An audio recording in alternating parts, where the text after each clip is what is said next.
የተከበሩ አባታችን ርዕሰ ደብር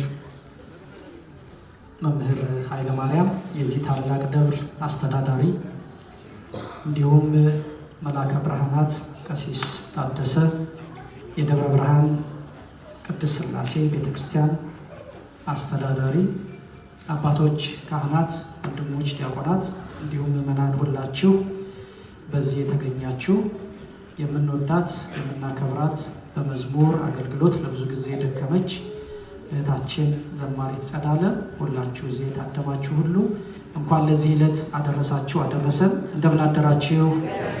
እንደምን ሰነበታችሁ? እንደምን ከረማችሁ?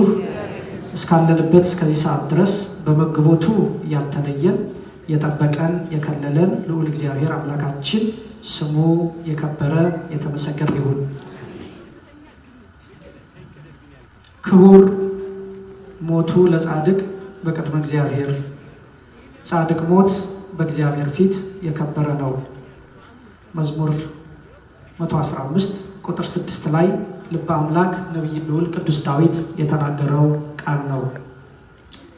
ቅዱሳን በምድር ላይ በሚሰሩት በጎ ስራ በሚጋደሉት ተጋድሎ እግዚአብሔርን ስለሚያስደስቱት ሞታቸው እረፍታቸው ነው።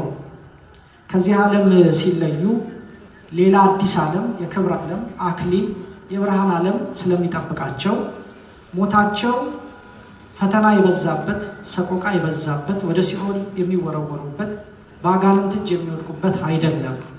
ለዚህ ነው ቅዱስ ዳዊት እግዚአብሔርን በምድር ላይ ያስደሰቱ ቅዱሳን እረፍት ነው፣ ሞታቸው እረፍት ነው፣ በእግዚአብሔር ፊት የከበረ ነው፣ መላእክት የሚዘምሩበት ቅዱሳን የሚታደውበት ጌታችን ኢየሱስ ክርስቶስ እሱ ራሱ አክሊልን ለነሱ የሚያቀዳጅበት እረፍት ነው ሞታቸው በሚል የሚናገረው ለዚህ ነው።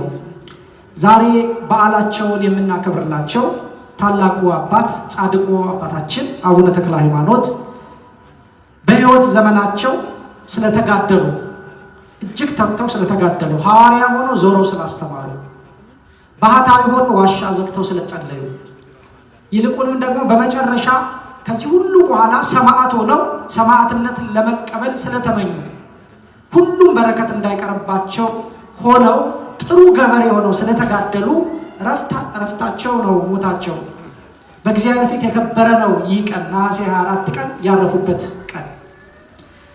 እግዚአብሔር ቅዱሳኑን በተለያየ መልኩ ነው የሚያከብራቸው። ለቅዱሳኑ የሚሰጠው ጸጋ ብዙ ነው። ይህንን ብለን ይህን ተናግረን የምንዘልቀው አይደለም። ጻድቁ አባታችን አቡነ ተክለ ሃይማኖትም በዚህ መሰረት በዚህ ምድር ላይ በኖሩበት ጊዜ እግዚአብሔርን ያከብሩ የነበሩ በጸጋ እግዚአብሔር የተጎበኙ ታላቅ አባት ነበሩ። በሰሜን ሸዋ ቡልጋ ነው የተወለዱት። በ1197 ዓ.ም ነሐሴ 24 ቀን ነው የተወለዱት። ከአባታቸው ከካህኑ ከጸጋ ዘአብ ከእናታቸው ከቅድስት እግዚአብሔር ተወለዱ። መጋቢት 24 ቀን ተጸንሰው ታኅሳስ 24 ቀን በእግዚአብሔር በጎ ፈቃድ በእግዚአብሔር ቸርነት ተወለዱ። በተወለዱ ገና በሶስተኛ ቀናቸው ከእናታቸው እቅፍ ወርደው አሐዱ አብ ቅዱስ፣ አሐዱ ወልድ ቅዱስ፣ አሐዱ ውእቱ መንፈስ ቅዱስ ብለው እግዚአብሔር አብን፣ እግዚአብሔር ወልድን፣ እግዚአብሔር መንፈስ ቅዱስን አመስግነዋል። ክብር ምስጋና ይግባው በእውነት ለአምላካችን። እንዴት የሶስት ቀን ሕፃን እንዲህ ብሎ ሊያመሰግን ይችላል?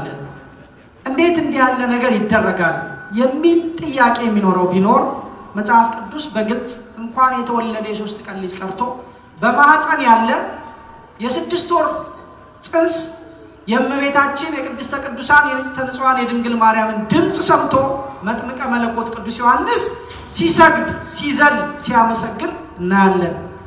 ትንቢተ ኤርምያስ ምዕራፍ 1 ቁጥር 5 ላይ ከእናት ማህፀን መረጥኩ ይለዋል። ቅዱሳን የሚመረጡት ገና በማህፀን ነው። ከተወለዱ በኋላ ጤና አደረጉ ይባልማ አይገርምም።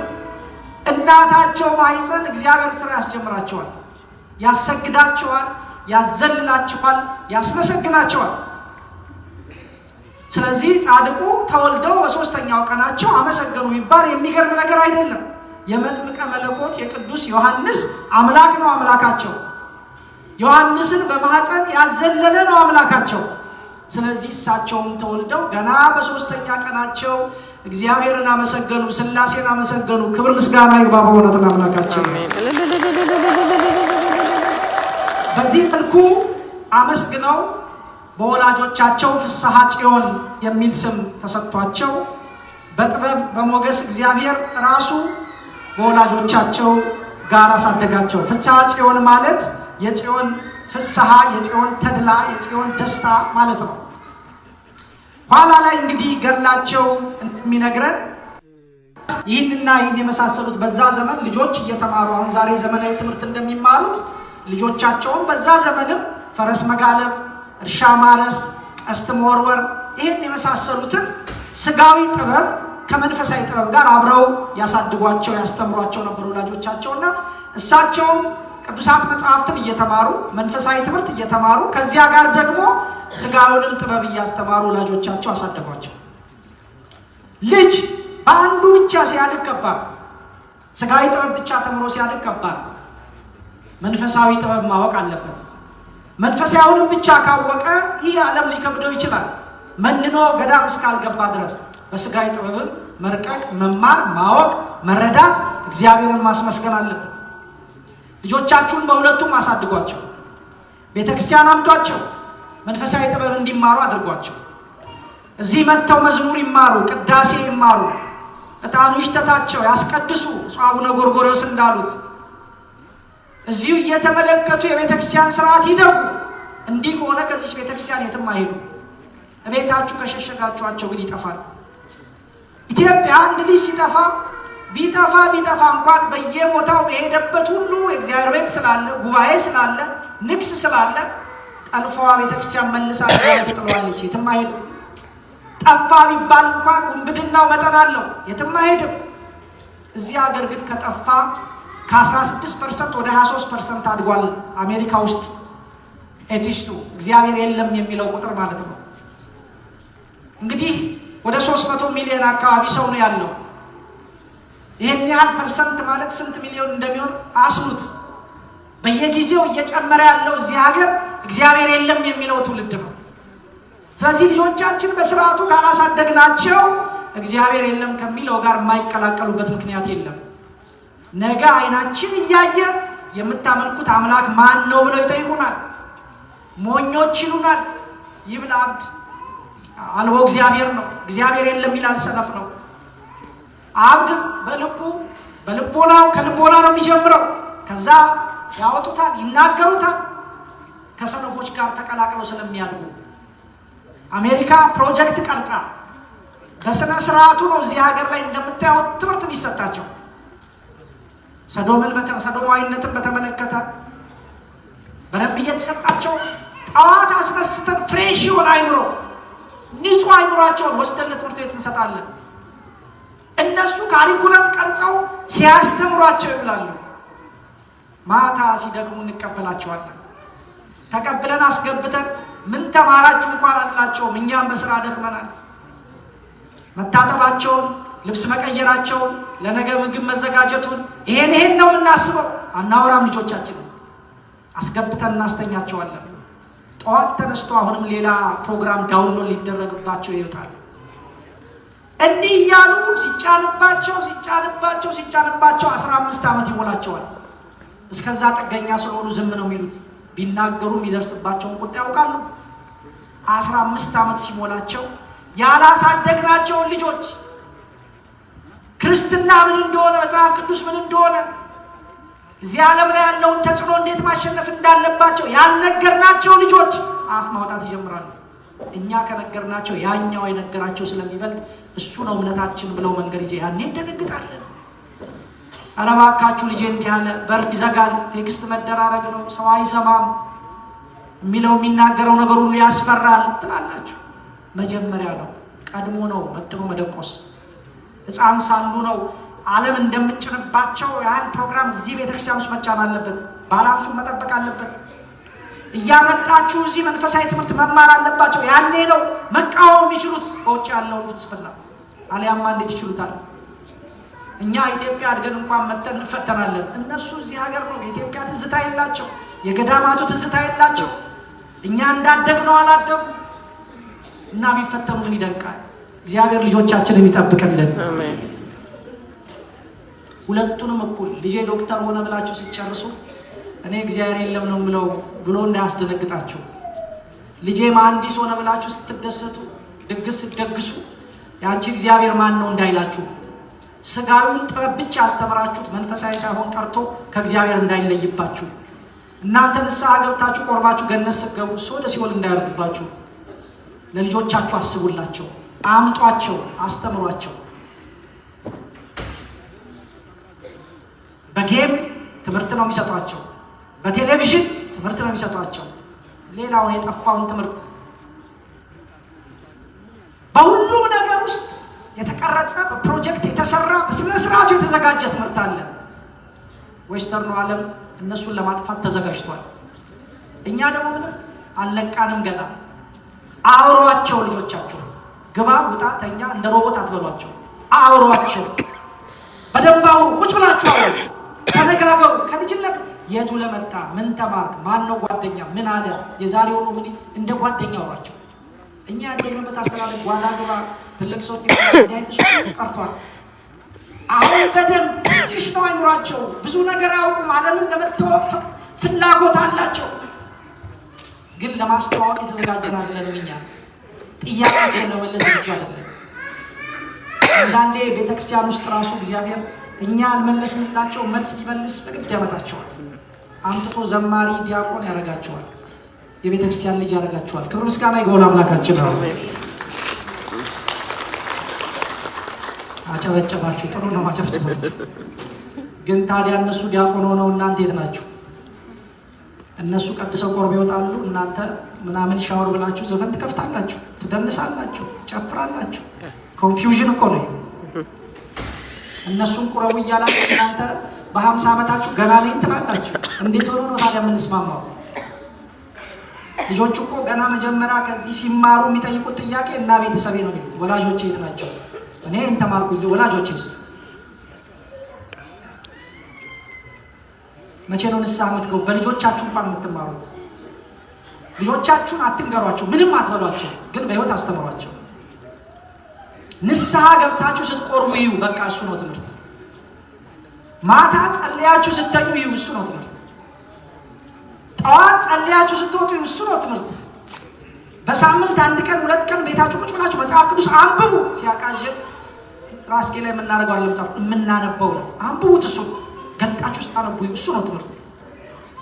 እሱ በሌለበት ሁኔታ እነሱ ቤተክርስቲያን ይመጣሉ፣ እኛ ቤት ሲገቡ ግን ሌላ ነው እንጠብቃቸው። ሁልጊዜ እንደውም እንዳጭበረበርናቸው ግራ እንዳጋባናቸው። የታደለ ልጅ ነው ቆራቢ ቤት ውስጥ የሚያድገው። የታደለ ልጅ ነው ጸሎት እየተጸለየ የሚያድገው። የታደለ ልጅ ነው መንፈሳዊ የሆኑ ቤተሰቦች ውስጥ የሚያድገው። እስኪ ለራሳችሁ ቃል ግቡ። ልጄን መልሰ እዚህ አቆመ እያሳየኝ ዲያቆን ልጅ እያለኝ እኔ ንስሐ ካልገባሁ ሞች ያለው በሉ ለራሳችሁ። ልጄ እየዘመረች ገና በልጅነቷ እዚህ ተወልዳ ያደገች ልጄ ወጣትነቷ ለዓለም ልትገብር ሲገባ እዚህ ሆና እኔ በዚህ እድሜ ገና ነኝ የምል ሞች ያለው በሉ እስኪ ለራሳችሁ። እግዚአብሔር ለንስሐ ሞት ያብቃል፣ ለቅዱስ ቁርባን ያብቃል። አሜን። ልጆቻችንን በህይወትም እንድናሳያቸው ይርዳል።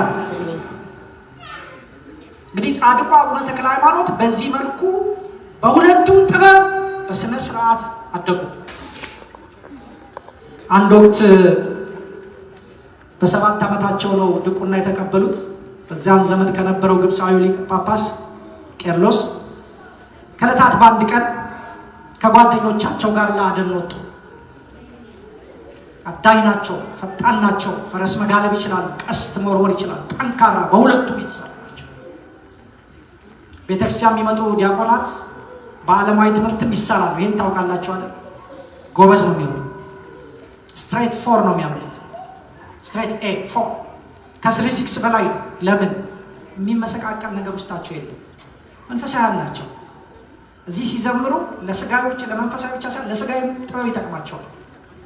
ሌላ ቦታ ገና 14 ዓመት ሲሞላ ቴክስ መደራረግ ነው፣ ሌላ ዓለም ውስጥ መግባት ነው። ህይወታቸው ዝብርቅርቁ ነው የሚወጣው። ማሁን ጓደኝነት ውስጥ ይገባሉ። ድራጎ አለ፣ ሌላም ብዙ ነገር አለ። ቤተ ክርስቲያን ውስጥ ሲያድጉ ይሁን የሚያመሳክላቸው ነገር የለም። ስብስብ ይላል ሊናቸው ያጠናሉ፣ ያልፋሉ፣ ውጤታማ ይሆናሉ። ከሁለቱም ነው የሚድኑላችሁ። በኃጢአት ከሚመጣ ቅጣትም በስጋ ህይወታቸው ከሚደርስባቸው ውድቀትም ከሁለቱም ነው የሚድኑት። ሳሏቸው፣ በሁለቱም በደንብ አድርጋችሁ ሳሏቸው። ጻድቁን አደን ወጥተው ከጓደኞቻቸው ጋር ሲያድኑ ጌታችን መድኃኒታችን ኢየሱስ ክርስቶስ ተገለጠላቸው። ፍስሐ ጽዮን እንግዲህ ስምህ ተክለ ሃይማኖት ይባል አላቸው። ተክለ ሃይማኖት ማለት የሃይማኖት ፍሬ ማለት ነው። ከዚህ በኋላ ሰው አዳኝ አደርጋለሁ። ለዚህ ታላቅ አገልግሎት፣ ለዚህ ታላቅ ስራ ሰዎችን ወደ እኔ መንግስት የምትሰበስብበት አገልግሎት መርጬሃለሁ።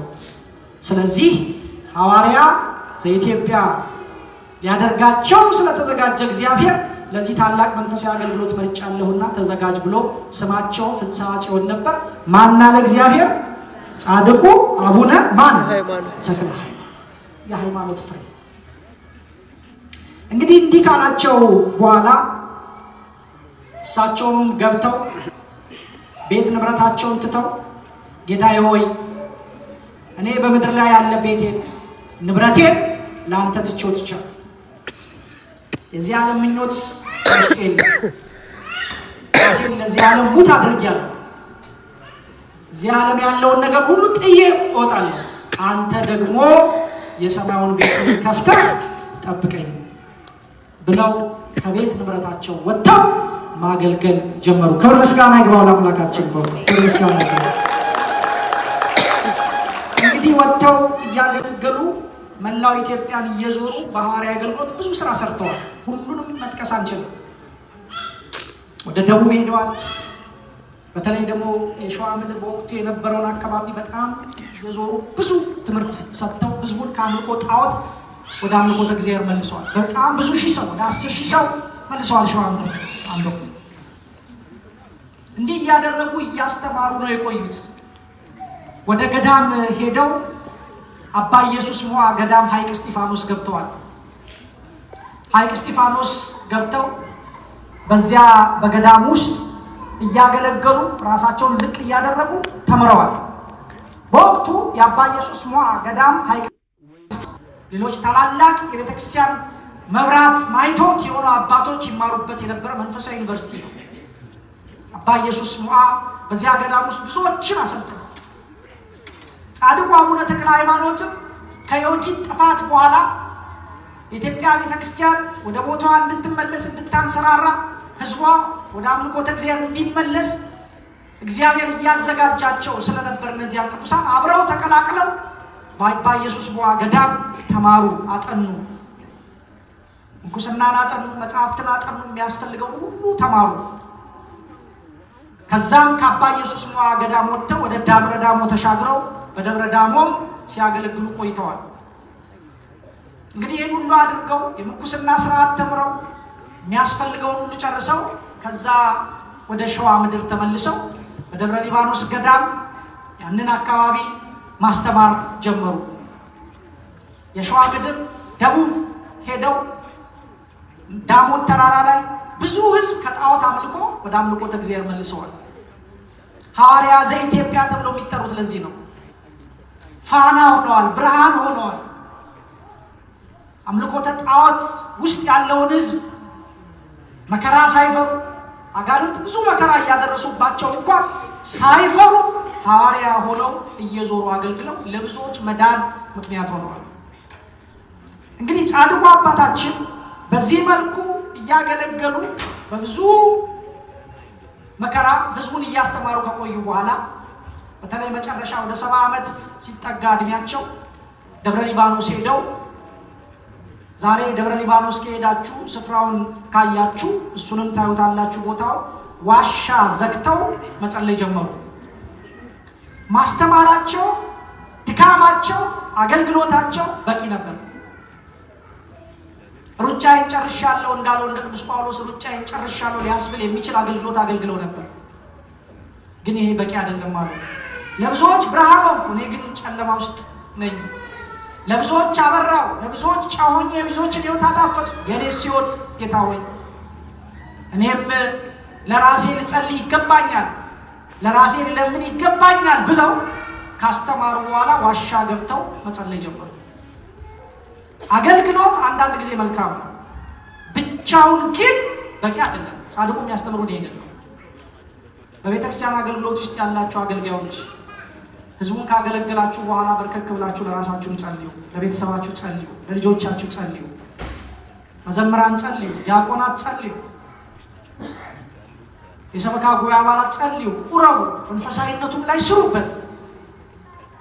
ምክንያቱም አገልግሎት ብቻውን አቡነ ሽኖዳ ከ24 ሰዓት የአገልግሎት ባተሌነት የ1 ደቂቃ ስግደት ይላል። እኛ ለእግዚአብሔር ካልተገዛን እሱ ወድቀን ካልሰገድን በምናገለግለው አገልግሎት ብቻ እግዚአብሔር አይደሰትም። ስንወጣ ስንወርድ ስናገለግል የኛ ሕይወት ብለን ራሳችን መጠየቅ ያስፈልጋል። አንዳንዴ በጣም እያገለገልን ስንመጣ ቤተክርስቲያን የኛ ትመስለናል፣ እንረሳዋለን ግዴታ እንዳለብን። የኛም ነፍስ አንድ ቀን ተለይቶ እንደሚሄድ አንድ ቀን በእግዚአብሔር ፊት እንደምንቆም ቅዱስ ጳውሎስ እንዳለ እኔ ደግሞ የተጣልኩ እንዳልሆን ራሴን እየጎሰምኩ ለእግዚአብሔር አስገዛዋለሁ ያለ ለብዙዎች ከሰበኩ በኋላ እኔ ደግሞ የተጣልኩ እንዳልሆን ሌሎችን ለማዳን ምክንያት ሆኜ ይሆናል። እኔ ከተጣልኩ ምን ዋጋ አለው? እኔ ከወደቅኩ ምን ዋጋ አለው? ይሄ የማገለግለው አገልግሎት ለእኔ መጀመሪያ ካልጠቀመ ምን ዋጋ አለው? ስለዚህ በአገልግሎት ይጠመዳችሁ። አንዳንዴ ማገልገላችሁ መልካም ነው፣ ሩጫችሁ ያሳዝናል፣ ለቤተክርስቲያን በጣም ትጥራላችሁ። አሁን ይሄን የመሰለ ቤተክርስቲያን የብዙዎቻችሁ ድካም ውጤት እኮ ደክማችኋል፣ ወጥታችኋል፣ ሰርታችኋል፣ አባቶች እየመሯችሁ። ከዚህ ሁሉ ጋር ግን ይሄን የመሰለ ቤት በወርቅ የተጨበጨበ ቤተ መቅደስን ብንሰራለት ይሄን የመሰለ ቤት ካቆም በኋላ ግን ወደ ራሳችን መመለስ ያስፈልጋል።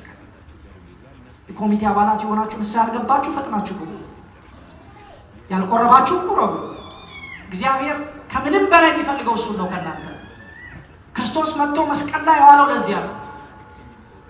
ከምንሰጠው ስጦታ ከምናቀርብለት ነገር በላይ እኛን ይፈልገናል። ከአገልግሎታችን በፊት እኛን ይፈልገናል። ከሩጫችን በፊት እኛ ወደ ውስጣችን መሮጥ አለብን። እኔ ማን ነኝ?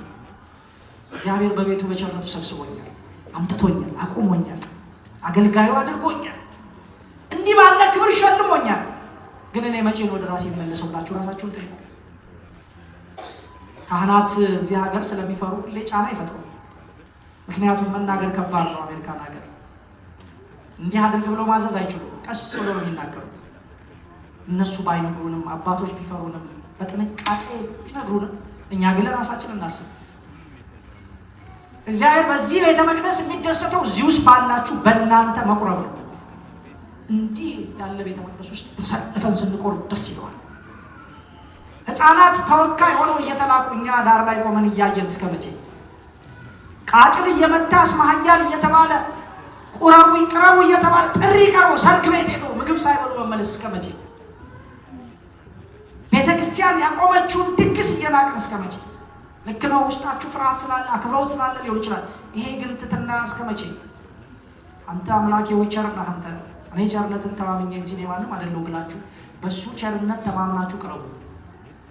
ንስሐ ገብታችሁ ቅረቡ። ያኔ በሰራችሁት ቤተ መቅደስ ይደሰታል።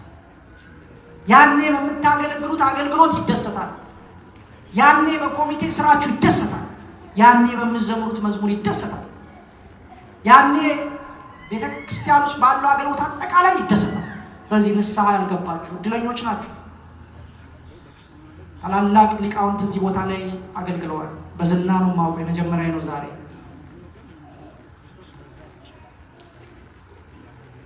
እነ መላከ ብርሃናት ያገለገሉበት ቦታ ነው።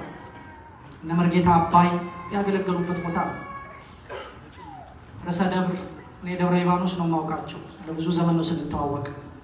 ጥንቅቅ አድርገው የተማሩ ሰው ናቸው። ብሉያቱን፣ አዲሳቱን፣ አቋቋሙን በዛ በገዳም ውስጥ የሚሰጠውን ትምህርት በደንብ አድርገው ተምረው የመጡ አባት ናቸው። እነዚህ የመሳሰሉ ሊቃውንት እግዚአብሔር አፍሶላቸዋል። ክብር ምስጋና ይግባው። ደስ ይበላችሁ። በእውነት በዚህ ክብር ምስጋና። ግን ይሄ ሁሉ ሐኪም ተፈራቆባችሁ እናንተ ካልዳናችሁ ከበሽታችሁ ነፃ ካልወጣችሁ ንስሐ ገብታችሁ ካልቆረባችሁ ሶስት ችግር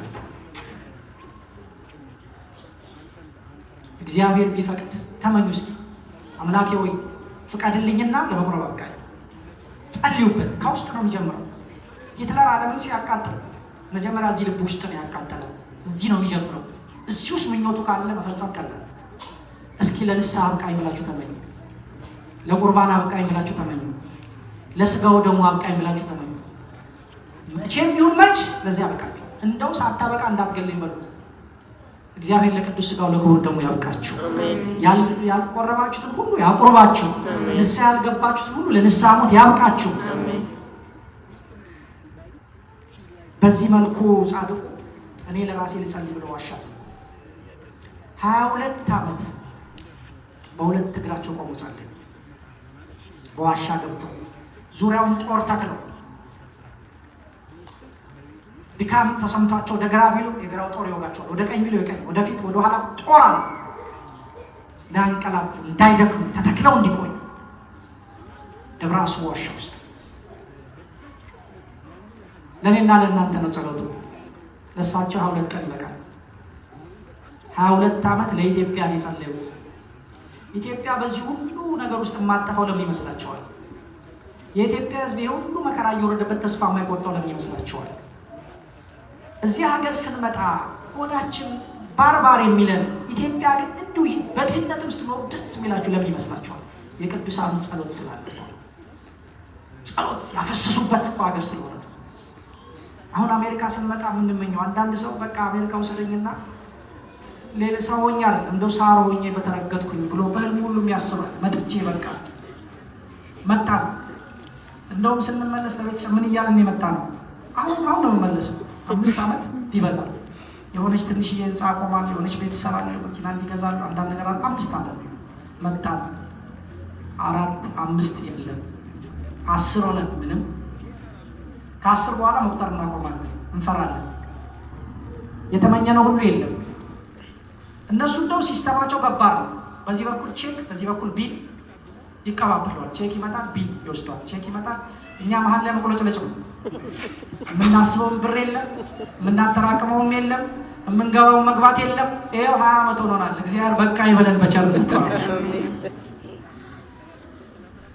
ሰላም አገኘን ኢትዮጵያ ምልካቸው ፎቶዎች በጣም ያምራሉ መኪና ደገፍ ብለን ማለት ለየት ያለ ሶፋ አጠገብ ሆነን ቤታችን ትልቅ ቤት ውስጥ ሆነን በቃ እዚህ ገነትን ያለ ነው ማለት የኢትዮጵያ ሕዝብ በሙሉ እንደምንም ብሎ ይመጣል እስታው እኛ ግን ያለንበትን እናውቃለን ላውን እየፈካ ውስጣችን እንደሆነ እናውቃለን ሰላም የለንም ደስታ የለንም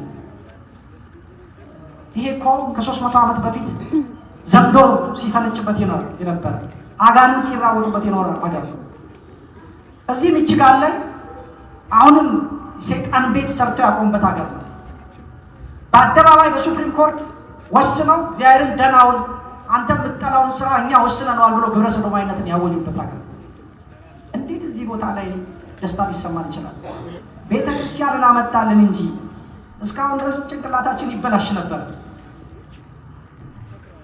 በ2015 ሲዲሲ ባወጣው መግለጫ አሜሪካ ውስጥ ከ10 ሰው ቢያንስ 4 እና 5 ሰው በዲፕሬሽን ይሰቃያል የዲፕሬሽን መድኃኒት ይወስዳል ብለው ያለው መንገድ ላይ ከምታዩቸው ሰዎች በጣም ከባድ ዲፕሬሽን ሊሆን ይችላል እንቅልፍ ማጣት ሊሆን ይችላል ግን ብዙ ሰው ይሰቃያል ስለዚህ ሳይካትሪስት በየኮርነሩ በሳይካትሪስት ኃይል ነው ያሉት እኛ ሳይካትሪስት እናውቃለን ለምን ይመስላችኋል ጭንቅላታችን ያልተበላሸው ለምን ይመስላል ከኢትዮጵያ መተን እዚህ ከባድ ሀገር ላይ ያው ተቋቁመን ያለ ነው ለምን ይመስላችኋል ቤተ ክርስቲያን ስላለ እሁድ ትመጣላችሁ ታስቀድሳላችሁ ዕጣን ይሸታችኋል ጸበል ትጠጣላችሁ ያልቆረባችሁም ቢሆን መጣችሁ ተባብሳችሁ ትሄዳላችሁ ኢነርጂ ሞልታችሁ ነው የምትሄዱት ለሳምንት ሰላም በሳምንት ትመጣላችሁ እንደዚህ ነው አሁን ዛሬ ብዙ ኢነርጂ ነው ተሞልታችሁ ጻድቁ በበረከት ይጎበኛችኋል ክብር ምስጋና ይግባው ወለተ ተባረካችሁ ቤተ ክርስቲያን ባትኖር ታቦታቱ ባይኖሩ ምን ነው ነበር የምናስበው ደስታ የምናስበው ሰላም በቁሳቁስ ውስጥ አላገኘነው። እነሱ በሊቪንግ ስታንዳርድ ሃይ ነው። እዚህ ሀገር ሊቪንግ ስታንዳርድ የሚባለው በጣም ትልቅ ህንፃ ነው ያለው። ኑሯቸው በጣም የተደራጀ ነው። ላይፍ ስታንዳርድ ግን የህይወት ደረጃ በሚባለው ግን በጣም ታች ነው ያለው። በኑሮ ደረጃ በጣም ብዙ ህንፃ አለ። አገሪቱ አድጋለች፣ ተመልከት። በህይወት ደረጃ ሳቲስፋክሽን ደስታ የሚገኘው ህይወት ደረጃችን ከፍ ሲል፣ እነሱ ሰማይ ላይ ፎቅ አላቸው፣ ህይወታቸው ግን ታች ነው። በዲፕሬሽን ነው የሚኖሩት። ኢትዮጵያ ደግሞ ሂዱ፣ ሊቪንግ ስታንዳርዳችን ወርዷል። ለወር ምንም አኗኗራችን በጣም የሚያሳዝን ነው። ላይፍ ስታንዳርዳችን የህይወት ደረጃ ደስታችን ውስጣችን ያለው ሰላም ግን ሆምለስ ሆኖ ማንም የሌለው መንገድ ላይ የሚወድቀው ሲስቅ ነው የምታዩት። አሁን ኢትዮጵያ በየቀኑ ይሳቃል። በዚህ ጦርነት ውስጥ ይሳቃል። ደስታ አለ። እዚህ በወረዳ አንዴ ከሳቅን በፕሮግራም አንድ ነገር እንደውም ሰው ሊያስቃችሁ ከሞከረ ልትጣሉት ትችላላችሁ። እግዚአብሔር እንዲህ ባለ መከራ ውስጥ ለምንኖር ለኛ ሰላሙን ያድለን። በቤተ ክርስቲያን በኩል ሰላሙን ያድለን። ጸልዩ። አሜሪካን ሀገር ይሄን ተቋቁማችሁ በሰላም ወደ ሀገራችሁ እንድትመለሱ ጸልዩ። ልጆቻችሁ ይሄንን ተቋቁመው እንዲገቡ ጸልዩ። እንዳትጣሉ ጸልዩ። እንደ ጻድቁ አቡነ ተክለ ሃይማኖት ሁሉ ተግታችሁ ወደ እግዚአብሔር ለምኑ። ጠዋትም ማታም ጸልዩ። ለኢትዮጵያ ጸልዩ፣ ለሃይማኖታችሁ ጸልዩ፣ ለራሳችሁ በስደት ላለው ኑሯችሁ ጸልዩ። እንደማስበው አልሆነም፣ አልተሳካልኝም፣ እመለሳለሁ ብዬ ነበር አልሆነልኝም በሉት። አንተ አስተካክልልኝ። የሚያስተካክል ማን ነው? እስኪ ንገሩኝ። ሁላችሁ ንገሩኝ። ማን ነው የሚያስተካክለው ህይወታችን? ካሰብነው የሚያደርሰን ማን ነው? ሰውየው ገንዘብ ይዟል ኪሱ፣ በሬ ሊገዛ እየወጣ ነው እና እየወጣ መንገድ ላይ ጓደኛው አለ። የት ነው የምትሄደው አለ። በሬ ሊገዛ። ያው ገበያው ጋር እግዚአብሔር ቢፈቅድ በሬ ሊገዛ ለምን አትልም አለ። እንዴ ለምንድን ነው እግዚአብሔር ቢፈቅድ የምለው? ገንዘቡ አለ ኪሴ፣ ያው ገበያውም ያ ነው፣ ሄዶ መግዛት ነው። አሁን በሁሉ ነገር አንተ ደግሞ አበዛችሁት ብሎ ሄደ። ገበያ ደርሶ ሊገዛ ሲዘጋጅ ገበያ ውስጥ ግርግር ተነሳ። ወንበዴዎች መጡ፣ ድብልቅልቅ ተደበላልቆ ጭራሽ እሱ ሁሉ በተወረወረ ነገር ተመቶ እንደምንም አመለጠ። ከዚያ በሬውንም ሳይገዛ ነፍሱን በጨርቅ ቋጥሮ ወደ ቤቱ ሲመለስ አገኘው። ከየት እየመጣ ነው? ወዴት ነው የምትሄደው አለ። እግዚአብሔር ቢፈቅድ ወደ ቤት እየገባው ነው አለ። ማን ቢፈቅድ ነው ሀገራችን የምንገባው? ስንመጣ ገንዘብ ዶላር ይኖር እያልን የመጣ አሁን ዶላር የትም እንደማያደርሰን አይተርክ። መጀመሪያ ሲጠራቀም አለ ቢጠራቀም ጤናውን ካልሰጠን እንኖራለን። ያለ እግዚአብሔር ካሰባችሁበት አትደርሱ። ውዳሴ ማርያም ድገሙ፣ ጸልዩ። እግዚአብሔር መጨረሻ ይላል የልጆቼንም መጨረሻ አሳምር፣ እኔም በሰላም ሀገር እንድገባ እርዳኝ። 22 ዓመት ጸለዩ ጻድቁ አባታችን። የእነሱ ጸሎት የቅዱሳኑ ጸሎት ይዞን ነው ያለነው። አሁንም በረከታቸው ይድረሰን። የቅዱሳኑ ጸሎት ይጠብቃችሁ። የአባ ጊዮርጊስ ዘጋስጫ ጸሎት ይጠብቃችሁ። የቅዱስ ክርስቶስ ሰምራ ጸሎት ይጠብቃችሁ። የአባ ሳሙኤል ዘዋልድባ የአባ ሳሙኤል ዘደብረ ወገግ ጸሎት ይጠብቃችሁ። እነዛ ኢትዮጵያ ውስጥ እንደ ፀሐይ ያበሩ ከዋክብት ቅዱሳን ጸሎት ይጠብቃችሁ። የእነ አባ ጰንጠሌዎን የደብረ ዳሞ አባት አቡነ አረጋዊ የእነ ቅዱስ ያሬድ የእነዚያ ቅዱሳን ሁሉ የአቡነ ገብረ መንፈስ ቅዱስ ለኢትዮጵያ የጸለዩ ለኢትዮጵያ ሲባል መሬቱ ለሳሩ አይደለም ለኢትዮጵያውያን የጸለዩ ቅዱሳን ሁሉ በረከት ይጠብቃችሁ። በዚህ መልኩ ሲጸልዩ ቆዩ። የአንድ እግራቸው አንጓ ተሰበረ። ከዛ ቀጠሉ። በአንድ እግራቸው ቆሞ 7 ዓመት ጨመሩበት። 22 እና 7 አንድ ላይ ስንት ሆነ ማለት ነው? 29 ዓመት። 29 ዓመት ሙሉ በዋሻ ዘግተው ጻድቁ አባታችን ለእኔና ለእናንተ ጸለዩ። እድለኞች ነው። እግዚአብሔር ምሕረቱ ብዙ ነው፣ ቸርነቱ ብዙ ነው። እንዴት ቢወደን ነው እንዲህ የሚጋደሉልን ገበሬዎች የሰጠን? እንዴት ቢወዱን ነው ዋርካ ሆኖ የሚያስጠልሉልን ቅዱሳን የሰጠን? ቅድስተ ቅዱሳን ንጽሕት የምትሆን እመቤታችን አለች። በሷ ምልጃ የከበሩ እነዚህ ሁሉ ቅዱሳን እንደ ደመና በዙሪያችን አሉ።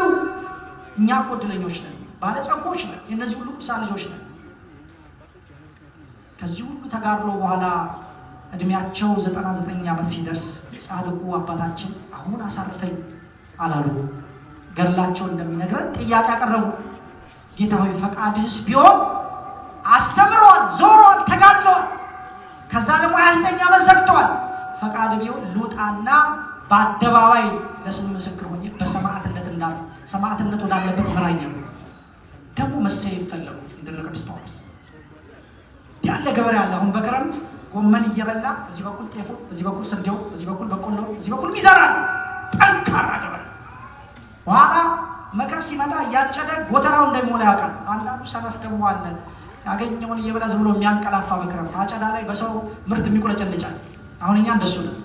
ዛሬ እንተኛና ነገ እንቆለጨልጫለን። እግዚአብሔር ማስተዋል ይስጠን። አሜን። ይሄን ዘርቻ ይሄን አብቅያል ይሄ ሆኗል፣ ግን ይቀረኛል ሰማዕትነት። እግዚአብሔር መንግስት የሰማዕታትን ክብር ደግሞ ያውቃል። እሱን ደግሞ እንዳገኝ ይርዳኝ። ሉጣና ልሴፍ ደግሞ ለስማ አይሆንም። ተክለ ሃይማኖት አይሆንም። ትንኝ ትመጣለች፣ ትነድፋለች፣ እናም በደዌ ታልፋለህ። እሱን በደዌ ማለፍህን እንደ ሰማዕትነት እቆጥርልሃለሁ። ያው እሷ ዋጋ ሰጭ ሁሉ መቁጠር 3 ሰዓት 5 ሰዓት 7 ሰዓት 9 ሰዓት 11 ሰዓት ለገቡ 1 ዲናር 1 መንግስት የሚሰጥ እሷ ለሁሉ ዋጋ ሰጭ እሱ ቃል አለ። እኔ እንደ ሰማዕትነት እቆጥርልሃለሁ። እሱ በደዌ ነው የምታልፈው አላቸው። ከዚያም እግዚአብሔር ቸርነት ያቺ ትንኝ መጣች ልትነድፋቸው። ወዴት ነው የምትሄጂው አለ። እግዚአብሔር ፈቃድ ሆኖ ታዝዤ ነው በአንተ ላይ ስልጣን የለኝም አለች። በእንግዲያው ይሄ እንደ ሰማዕትነት እንዲቆጠርልኝ ከንቴ አሏት። መታ ነደፈቻቸው። በደዌ ቅዱሱ አባታችን በነሐሴ 24 ቀን ዛሬ በክብር አረፉ። ክብር ምስጋና ይግባው ለአምላካችን። ክብር ምስጋና ይግባው። ይሄ እረፍታቸው ለእኛ ህይወት ስለሆነ ነው የምናጨበጭበው። ለእኛ ህይወት ስለሆነ ነው በዚህ ደስ የምንሰኘው። ምክንያቱም በእሳቸው ማረፍ ቃል ኪዳን የተሰጣቸው ቃል ኪዳን ስላለ ጌታችን መድኃኒታችን ኢየሱስ ክርስቶስ አስቀድሞ ቃል ገብቶላቸዋል። ተክለ ሃይማኖት ወዳጄ በስምህ ለሚያምኑ በቃል ኪዳን ለሚያምኑ ሁሉ እኔ የሚያስፈልገውን ነገር ሁሉ አደርግላቸዋለሁ ብሎ ቃል ኪዳን ገብቶላቸዋል። የገባላቸው ቃል ኪዳን በጣም ብዙ ነው። የተወሰነውን ማየት እንችላለን። ጻድቁ አባታችን በማንኛውም ቦታ ሆኖ አንድ ሰው የዚህ ቃል ኪዳን ተካፋይ የሚሆንበት ቃል ኪዳን ተሰጥቷቸዋል ከማረፋቸው በፊት። እሱም ምንድነው? በስምህ እንግዳ የተቀበለ ሰው አንተን ተክለ ሃይማኖትን ስም እየጠራ በአንተ ስም እንግዳ የተቀበለ እንግዳ ሆኖ ወደ እኔ ቢመጣ እቀበለዋለሁ፣ በቤቴም ጥላ አሳርፈዋለሁ ብሎ እንግዳ በአቡነ ተክለ ሃይማኖት ስም ከተቀበላችሁ ራሱ ባለቤቱ በውስጡ እንደሚያሳርፍ ቃል ገብቷል። ይሄ አንዱ ቃል ኪዳን ነው።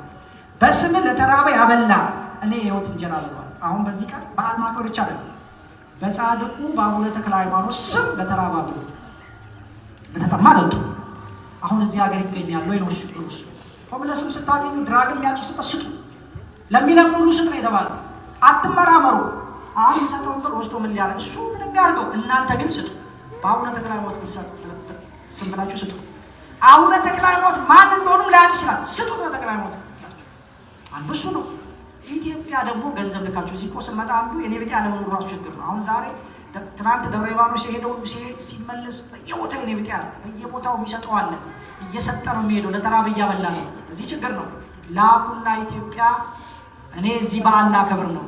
ጻድቁ አባታችን እኔ ያለሁበት አጥቢያ ቤተክርስቲያን ታቦታቸው አለ፣ በዓላቸውን ላከብር ነው። እንዲያው ላከብር በስማቸው ለተራበ አብሉልኝ፣ ለተጠማ አጠጡልኝ ብላችሁ ኢትዮጵያ ይሄንን ልካችሁ በዓል ስታከብሩ እንደዛ ቃል ኪዳናቸው እንዲደርሳችሁ ማለት ነው። ቀላል እኮ አይደለም። ለተራበ ሲያበላ እኔ አስበዋለሁ። ቀላል ቃል ኪዳን አይደለም። በመታሰቢያ ቀን ያዘነውን ያጽናና ድውይ የሆነ ሰው ሄዶ የሚጠይቅ እኔ ለመንግስተ ሰማያት አብቀዋለሁ። ያዘነ ሰው ካለ በእሳቸው መታሰቢያ የሚደረግበት ቀን አጽናና። ህመምተኛ ካለ ጠይቁ። አንዳንድ የቤተክርስቲያን ውስጥ የምንተዋወቅ ሰዎች ብቻ ተገናኝተን እንኳን የታመመውን አዲስ ሰው ሰላም ሳንል ብንወጣበት ጊዜ አለ። እዚህ ስትመጡ አዲስ ሰው ካለ ፈልጋችሁ ሰላም ነው። አዲስ ሰው ካለ አዲስ ነህ እንግዳ በልተቀላቀል። እኛም እዚሁ ነው የተዛመድነው። እገሌ ጎንደሬ፣ እገሌ ጎጃሜ፣ እገሌ ወለዬ፣ እገሌ ሸዋ፣ እገሌ ትግሬ፣ እገሌ ኦሮሞ፣ እገሌ አማራ ብለን አይደለም የተገናኘነው፣ በክርስቶስ ነው፣ በማይጠፋ ዘር ነው። ስለዚህ እኛም እዚህ ነው የተዛመድነውና እንገናኝ፣ እንተዋወቅ ወንድሜ ብላችሁ አዲስ ሰው ስታይቷው ለካህናቱ አምጣችሁ ስጡ። የታመመ ሰው ካለ ቤቱ ሄዳችሁ ጠይቁ። አንዳንዴ በጣም ብዙ ሰው የሚያውቀው ሰው ይጠየቃል። ለቅሶም ይደረሳል። ብዙ ሰው የማያውቀው ደግሞ እናቱ ሞታ ብቻውን ከግድግዳ ጋር ይጋጫል። ለዛ መሆን የለበትም። በጻድቁ ስም የታመመ ጠይቁ፣ ድው የሆኑትን ጠይቁ። መታሰቢያን ለሚያደርግ ስምህን ለሚጠራ ሁሉ እኔ እስከ 10 ትውልድ ድረስ እምርልሃለሁ። ስንት ትውልድ እምርልሃለሁ? እስኪ ሁላችሁም በአንድነት መልሱልኝ። 10 ትውልድ እምርልሃለሁ ብሎ ቃል ኪዳን ገብቶላቸው ክብር ምስጋና ይግባው በእውነት ለአምላካችን። ሌላው የጻድቁ አቡነ ተክለ ሃይማኖት ቤተክርስቲያን ባለበት ቦታ አሁን እንደዚህ ያለ ቦታ ደግሞ የተሰጣቸው ቃል ኪዳን አለ። ቤተክርስቲያንህ ለሰራ በሰማይ የመንግስት ሰማያትን ቤት እኔ እሰራለታለሁ። የገድልህን መጽሐፍ አንተም በመተማመን ለጻፈ በሰማይ የሕይወት መጽሐፍ ስሙን እኔ እጽፋለሁ። ቤተክርስቲያንን የሰራ ያው አሁን ጽላቱን አምጣችሁ የለ ቤተክርስቲያንን ሰርታችኋል ማለት ነው። ያው ተቀበሉ የሰራ ሰው የገድልህን መጽሐፍ የጻፈ ሰው ስሙን በሕይወት መጽሐፍ እጽፋለሁ። የአቡነ ተክለ ሃይማኖትን ገድል ወደዚህ ያመጣችሁ ታቦቱን ያመጣችሁ በዓሉን የምታከብሩ እንዲህ ተሰብስባችሁ በቃል ኪዳን ለመጠቀም የምትጓጉ ምዕመናን ሁሉ የዚህ ቃል ኪዳን በረከት ተካፋዮች ናቸው። ሌላ ምንድን ያለው? ደስ ብሎት በዓልህን ያከበረ ተመልከቱ። አሁን እንደዛሬ ያከበራችሁ አይደል? ያከበረ ሁሉ በሺህ ዓመት ሁሉ ካንተ ጋር እኔ አስቀምጠዋለሁ። በዓልህን በምድር ላይ ዛሬ የጻድቁ ቀን ነው። ደስ ብሎት ያከበረ ሰው በሰማይ ካንተ ጋር አስቀምጠዋለሁ። ክብር ምስጋና ይግባው። ከዚህ በላይ ምን ቃል ኪዳን አለ? እኔ አስቀምጠዋለሁ ይላል። ለቤተ ክርስቲያን ነጭ ስንዴ፣ ሜሮን፣ ዘቢብ፣ ዕጣን የሚያገባ እኔ ጸሎቱን ሰማዋለሁ፣ ኃጢአቱንም ይቀርላለሁ። ለቤተ ክርስቲያን ዘቢብ የሚያመጣ ስንዴ የሚያመጣ ዕጣን የሚያመጣ ቤተ ክርስቲያን ዝም ብላችሁ አትምጡ ብሉት። ሳንቲም ይዛችሁ ወደ ቤተሰብ ውስጥ አስቀምጡ። የሆነ ነገር ገዝታችሁ አስገብታችሁ ሂዱ። አሁን በአንድ ልደት ማንሻው ዝም ብላችሁ ይሄዳል። የሆነ ነገር ቋጥራችኋል። ቤተ ክርስቲያን እንዲሁ አይመጣ። በእግዚአብሔር ፊት ቃልን አትቆም ነው የሚለው፣ እንዲሁ አይቆም። ስለዚህ ዛሬ ስትመጡ በአቡነ ተክለ ሃይማኖት ስም የሰጣችሁ ካላችሁ መባችሁን እግዚአብሔር ተቀብሏችኋል ማለት ነው። ስጋውን ደግሞ መቀበል ባይቻልም በዚህ ቀን ደግሞ ቃል ኪዳን ስሙ መቀበል ባይቻልም ከመታሰቢያ ማዕድ የወደቀውን ፍርፋሪ ቢበላ እኔ ኢየሱስ ክርስቶስ ቃሌ የማይታበል በሰማያዊት ኢየሩሳሌም በባለሟልነት እንዲቀርብ ስልጣን እሰጠዋለሁ። አቤት ተመልከቱ ቃል ኪዳን። በዚህ ቀን የሚችል ስጋው ደግሞ ይቀበል፣ የማይችል ሰው ፍርፋሪ አሁን ለዚህ ሰላም መጨረሻ ላይ ትገቡ ተዘጋጃችኋል። ትገቡና ከዛ ፍርፋሪ ቀን ዝም ብላችሁ እንዳትሄዱ።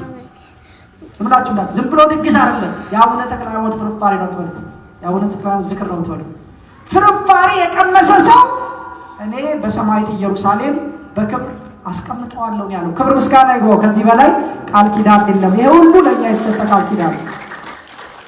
መታሰቢያ በሚደረግበት ቀን ቅጠል በመቁረጥ አሜሪካ ቅጠል የለም ወይም ቢሆን እንጨት በመፍለጥ ውሃ በመቅዳትም ቢሆን በዚህ ሁሉ ቢራዳ ቢያገለግል እኔ ለመንግስተ ሰማያት አውቃለሁ። ዛሬ ሊቃነ ጳጳሳት ሆነው የምታዩዋቸው አባቶች ትልቅ ማዕረግ ላይ የተቀመጡ ብዙዎቹ ደብረ ሊባኖስ ወርደው አናቆ የሚባሉ አሉ። ቅጠል እየሰበሰቡ እያመጡ ተግባር ቤት የሚሰጡ የአቡነ ተክለ ሃይማኖት ዳቤ ሲጋገር ቅጠሉን ከበረሃ እየሰበሰቡ የሚያመጡ አሉ። ብዙዎቹ ከታች ወርደው አናቆ ሆነው በማገልገል ነው የወጡት። ለምን? ቃል ኪዳን ስላለው። ቅጠል ያመጣ ሰው ስራ የሰራ ሰው ዝክር ሲዘከር ዋጋ ይጠፋል። ስለዚህ ዝክር ሲዘከር ወደፊት አሰሩ ይበሉ። አሁን ዛሬ የደገሱት ጥቂቶች ከሆኑ ለወደፊት ሴቶች፣ ወንዶች ምን ልታዘዝ በሉ።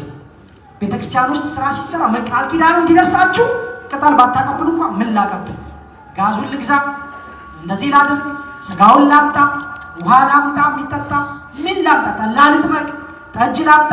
አሁን ኢትዮጵያ ውስጥ ገበሬው በየገጠሩ እንዲህ ያለ በዓል ሲከበር ያቀሙ ያደርጋል። ዝም ብሎ ያይ ምን ላድርግ ብላችሁ እጃችሁን አስገቡ። በዚህ ድግስ ላይ ጨርሶ ዳሮላችሁ እንዳታዩ አደረ። እንዲህ ያደረገውን ሰው ዋጋው አይጠፋበትም ብሎ ይሄን ሁሉ ቃል ኪዳን ሰጥቶ ይሄ ሁሉ ቃል ኪዳን አሁን ከዚህ ውስጥ ማን ይተርፋል? በአንዱ ብታመጡ በሌላው ያገኛችኋል። እግዚአብሔር ቸርነቱን ተመልከቱ። ቢጠፋ ፍርፋሪ ይበልጠኖታል። ባንሰራ መባ ባንሰጥ አቡነ ተክለ ሃይማኖት ቤተክርስቲያን ባንገኝ ሌላው ፍርፋሪ ቀምሰን ግን ገዳማቸው ባንሄድ ማለት ነው። ፍርፋሪ ቀምሰን ግን በረከቱ ይደርሰናል ማለት ነው። በዚህ ሁሉ ዙሪያውን አጥሮ በቃል ኪዳናቸው እንድንጎበኝ ማድረጉ እግዚአብሔር ለእኛ ካለው ጥልቅ ፍቅር የተነሳ ነው። የጻድቁ አባታችን የአቡነ ተክለ ሃይማኖትን በረከት እግዚአብሔር ለሁላችንም ያድለን ነው።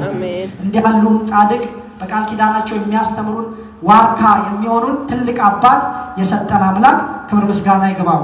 እንግዲህ ኢትዮጵያ ኦርቶዶክስ ተዋሕዶ ቤተክርስቲያን ቅዱሳንን እንዲህ ባለቀ በተለየ መልኩ ታከብራቸዋለች። አሁን መዝሙር ሲዘመር ማህሌት ታድሯል፣ ቅዳሴ ተቀድሷል። ያው ሊቃውንቱ ጥሩ አድርገው ቀድሰው ማህሌት ቆመው ነው። አሁን ደግሞ ታቦት ይወጣል እንዘምራለን። ይሄን ሁሉ የቅዱሳን ስናደርግ የማይገባቸው ሰዎች ካሉ ይሄ ሁሉ የምንሰራው መጽሐፍ ቅዱሳዊ ነው። እንግዲህ አንዱ በዓላቸውን ማክበር በዓል ማክበር ይሄ ምንድን ነው ከየት የመጣ ነው ብሎ የሚጠይቅ ካለ መዝሙር 111 ቁጥር 6 ላይ ዝክረ ጻድቅ ለዓለም ይሄሉ ይላል። የጻድቅ መታሰቢያ ለዘላለም ይኖራል። አያችሁ በአንድ ወቅት ኖሮ የሚያልፍ አይደለም። ይሄን ቃል እስካወራችሁ ይበሉላችሁ። የጻድቅ መታሰቢያ በሉ። የጻድቅ መታሰቢያ በሉ ድገሙ። የጻድቅ መታሰቢያ ለዘላለም ይኖራል። የአንድ ዘመን አይደለም ለዘመናት የሚቀጥል እስከ ምጽአት የጻድቁ የአቡነ ተክለ ሃይማኖት ስም ይታሰባል። መታሰቢያቸው ከዛ ደግሞ ምን አለ ቅዱስ ዳዊት ይሄን ካለ በኋላ ልጁ ሶሎሞን ደግሞ ምሳሌ 10 ላይ ቁጥር 7 የጻድቅ መታሰቢያ ይሄን ደግሞ በሉት እስኪ የጻድቅ መታሰቢያ በሉ። የጻድቅ መታሰቢያ ለበረከት ነው ለዘላለም ነው የሚኖረው። መታሰቢያቸው ደግሞ ለበረከት ነው። አያችሁ አሁን ይሄ ሁሉ ቃል ኪዳን በረከቱ ለዚህ ነው የሚደርሰው። ስናስባቸው በረከት እናገኛለን፣ ስንዘምርላቸው በረከት እናገኛለን፣ ስናስቀድስ በረከት እናገኛለን። ለጻድቅ መታሰቢያ ለበረከት ነው ብሎ ይነግረናል። ገድላቸው ተጽፎ ለትውልድ ይተላለፋል። አሁን የአቡነ ተክለ ሃይማኖትን ታሪክ ከየት አመጣኸው ካላችሁ ገድላቸው ላይ ገድል ይቻላል ወይ እንዴት ነው ገድል የአቡነ ተክለ ሃይማኖት ገድል ከየት አመጣችሁት የሚል ሰው ካለ አዎ እግዚአብሔር በቅዱሳኑ በኩል ስለሚከብር ገድላቸው እንዲጻፍ ያደርጋል። ዮሐንስ አፈወርቅ ዮሐንስ መጥምቅን ገድል ጽፏል። ከዚያ ዘመን በፊት ከጥንት ጀምሮ ቤተክርስቲያን ገድል እየጻፈች የቅዱሳን ገድል ታስቀምጣለች። መጽሐፍ ቅዱስ ላይ ስንመለከት ቅዱስ ጳውሎስ ዕብራውያን 11:32 ላይ እንግዲህ ምን እንላለን? ስለ ጌዲዮን፣ ስለ ባርቅ፣ ስለ ሶምሶን፣ ስለ ዮፍታሔ፣ ስለ ዳዊት፣ ስለ ሳሙኤል፣ ስለ ነቢያት እንዳልተርክ ጊዜ ያጥረኛል። ያው ስለ ቅዱሳን ሲናገር እነዚህ ሁሉ ቅዱሳን ስማቸው ሊጠራ ደስ ባለ ጊዜን ያጠረው እንጂ መተረክ ወንጀል አይደለም። ጊዜ ያጥረኛል በማለት እነዚህ በቅዱሳን በእግዚአብሔር ስም የነበሩ ቅዱሳንን ስም በገድል መልኩ ማንሳት ትልቅ ነገር እንደሆነ ይናገራል። ሉቃስ በአዲስ ኪዳን ግብረ ሐዋርያትን እሱ የጻፈው የሐዋርያት ሥራ ነው። ጌታችንን በተመለከተ በመጀመሪያው ምዕራፍ ማድረጉን ታያላችሁ። ከዛ በኋላ የሐዋርያት ታሪክ ነው ውስጡ ያለው። ይልቁንም የቅዱስ ጳውሎስ ታሪክ ነው ሙሉ። ገድለ ተክለ ሃይማኖት ሲጻፍ ሲነበብ ቅር የሚላቸው ሰዎች እንዴት ነው የሐዋርያት ሥራ የሚያነቡት? እዛ ውስጥ እኮ ያለው የሐዋርያት ታሪክ ነው። የሐዋርያት ገድል እኮ ነው እዛ ውስጥ ያለው። ገድለ ሐዋርያት እኮ ነው የሐዋርያት ሥራ። ሂዱና ኦሪት ዘፍጥረትን አንብቡት መጽሐፍ ቅዱስ ላይ። ኦሪት ዘፍጥረት ላይ የመጀመሪያው ምዕራፍ የተወሰኑ ምዕራፎች ላይ ስለ እግዚአብሔር ጽፏል ሙሴ። ከዛስ ያመጣዋል ደጋጎቹን አባት ኖህን ያመጣል፣ አቤልን ያመጣል፣ ኖህን ያመጣል፣ አብርሃምን ያመጣል፣ ይስሐቅን ያመጣል፣ ያዕቆብን እያለ ነው የሚቀጥለው። ኦሪት ዘፍጥረት ሙሉ ነው የቅዱሳን ታሪክ። እግዚአብሔር በቅዱሳኑ ስለሚከብር ነው የቅዱሳን ታሪክ እዛ ላይ የተጻፈው። እና ታዲያ ገድለ ተክለ ሃይማኖት የሚቃወም ሰው ኦሪት ዘፍጥረትን የማያስፈልግ ቢበላ የአብርሃም ታሪክ ነው ምን ይሰራለታል? የይስሐቅ ታሪክ ነው ምን ይሰራለታል? የያዕቆብ ታሪክ ነው ምን ይሰራለታል? ስለ እግዚአብሔር ብቻ ስለ ኢየሱስ ብቻ መስማት ነው ፈልገው። ሌላውን ለምን? ክርስቶስ ግንድ ነው፣ ሌሎቹ ቅዱሳን ቅርንጫፋት በእነሱ በኩል እኮ አቡነ ተክለ ሃይማኖትን ገድል ስታነቡ ወደ ጌታ ነው የሚወስዷቸው። ስለ ክርስቶስ ፍቅር የሆኑትን ነው የምታዩት እዛ ውስጥ። ስለዚህ ገድላቸውን መጽሐፍ ቅዱስ ባስተማራት መሰረት ነው ቤተክርስቲያን። ሌላው በዓላቸውን ማክበር መዘመር። አሁን ቅድም ዘማሪ ጸዳል ዘመረች፣ በተክለ ሃይማኖት ጻድቅ ይዘመራል። ይህን መዘመር ለቅዱሳን መዘመር ይቻላል ወይ የሚል ሀሳብ ያላቸው ሰዎች አሉ። ተፈሱ ጻድቃን በእግዚአብሔር ወለራታ ሊደሎሙ ክብር ይላል ቅዱስ ዳዊት። ጻድቃን ሆይ በእግዚአብሔር ደስ ይበላችሁ፣ ለቅኖች ምስጋና ይገባል። ለቅኖች ምስጋና ይገባል። ይህን ቃል በሉት እስኪ ሁላችሁ። ለቅኖች ምን ይገባል? ምስጋና ይገባል። ስለዚህ ለቅኖች ምስጋና፣ ለቅዱሳን ምስጋና ይገባቸዋል ያለ ቅዱስ ዳዊት። ሉቃስ ወንጌል ምዕራፍ 1 ቁጥር 26 ላይ ቅዱስ ገብርኤል ከሰማይ ወረደ እመቤታችን ሊያመሰግን ወርዶ ክንፉን እያማታ መጀመሪያ ሲያገኛት ተፈሲ ደስ ይበልሽ አላት ነው የሚለው። ጸጋ ይሞላብሽ እግዚአብሔር ካንቺ ጋር ነው እያለ አመሰገናት። ከላይ ወረደው ብላል። እንደ ዘካርያስ እንዳታስደነግጣት በጥንቃቄ አብስራት ተብሎ ነው የተላከው። እየጠየቀችው እየመለሰ ነው ሄደው እና ምስጋና ነው ያወረደው። ተፈሲ ዓለም ሁሉ አዝኖ ስለነበር ደስ ይበልሽ፣ በአባትሽ በአዳም በእናትሽ በሔዋን ወደ ሲኦል መውረድ አዝነሻል፣ ደስ ይበልሽ።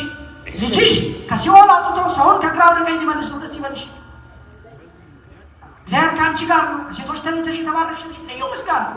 አሁን የቅዱስ ገብርኤል ያለውን በዜማ ብናዜመው ምንድን ነው ኃጢአት?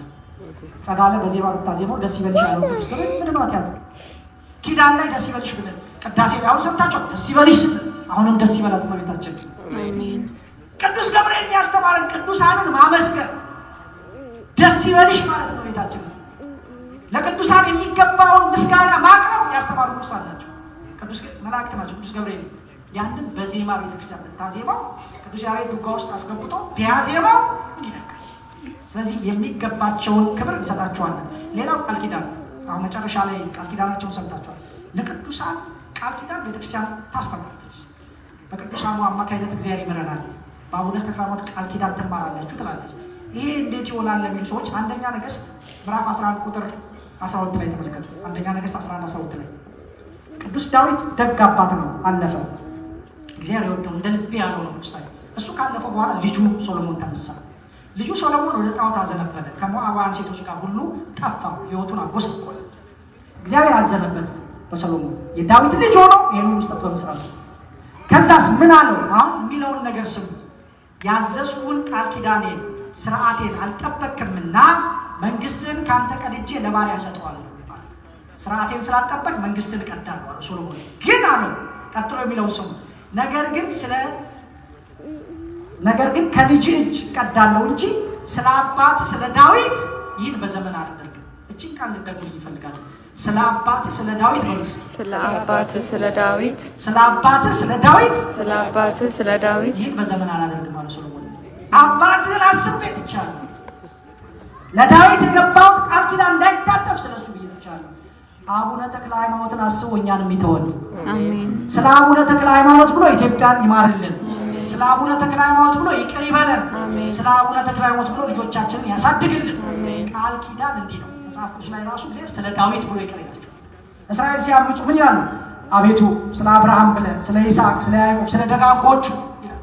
ስለ አብርሃም ብሎ ይተዋቸው፣ ስለ ይስሐቅ ብሎ ስለ ያዕቆብ ቃል ኪዳን ነው ለእነሱ የገባው ቃል ኪዳን ስላለ። ስለዚህ ነው ቤተክርስቲያን በቃል ኪዳን እንድናምን የምታስተምረው። ይህንና ብዙ ነገር በቅዱሳን ስም ታደርጋለች።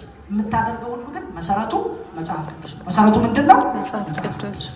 ስለዚህ ይሄን አምናችሁ በቅዱሳን ቃል ኪዳን ተጠቀሙ፣ በቅዱሳን ዘምሩ። ታቦታቸው ሲወጣ እልል በሉ። በቅዱሳን ስም ቤተክርስቲያን ይሰየማል፣ ታቦታቱ ይሰየማሉ። እልል እያላችሁ ትንቢተ ኢሳይያስ 56:4 ላይ በቅጥሬ በቤቴ ላይ መታሰቢያ ስም ሰጣችኋለሁ ብሏችኋልና ታቦታቱ በቅዱሳን ስም ይሰየማል። አሁን ሲወጣ እግዚአብሔር ዙፋን የክብሩ መገለጫ ነው ታቦቱ። መታሰቢያነቱ ግን ለአቡነ ተክለ ሃይማኖት ነው። እልል እያላችሁ በእምነት ሆናችሁ አምናችሁ ደስ ብሏችሁ ዘምሩ። ኦርቶዶክስ ቤተክርስቲያን አንድም ነገር ከመጽሐፍ ቅዱስ ውጭ የምታስተምረው የላት። እዚህ ዛሬ በእምነት እየዘመረን ደስ የምንሰይበት ቀን ነው። ይህን ቀን የሰጠን በጻድቁ በአባታችን በአቡነ ተክለ ሃይማኖት ቃል ኪዳን ሊጎበኘን የወደደ እንዲህ ያሉትን ጻድቅ ዋርካ አድርጎ የሰጠን እዛ ውስጥ እንድንጠለል የፈቀደልን በዚህ ምድር ሳይሆን ገና በሰማይም አባታችን ሆነው እንዲቀጥሉ ጻድቁን የሰጠን አምላክ ክብር ምስጋና ይግባው። ስለነበረን ጊዜ ሁሉ የተመሰገነ ይሁን።